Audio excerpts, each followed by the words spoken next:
Run the code online or download from codegive.com, link in the description below. In this tutorial, we'll explore how to increase the contrast of grayscale images using Python.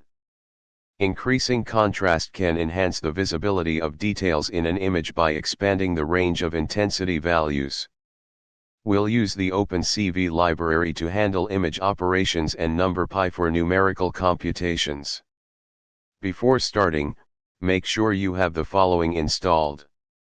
You can install opencv and numpy via pip if you haven't already. Let's start by importing the necessary libraries. Load the grayscale image onto which we want to increase the contrast. You can use any image of your choice. To increase the contrast, we'll perform a simple linear transformation on the intensity values of the image.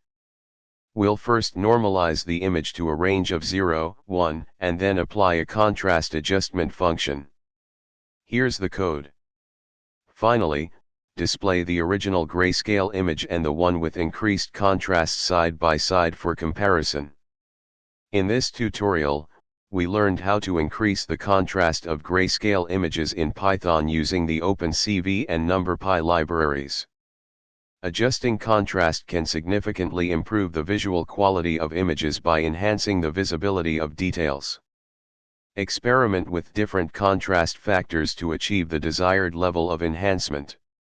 ChatGPT.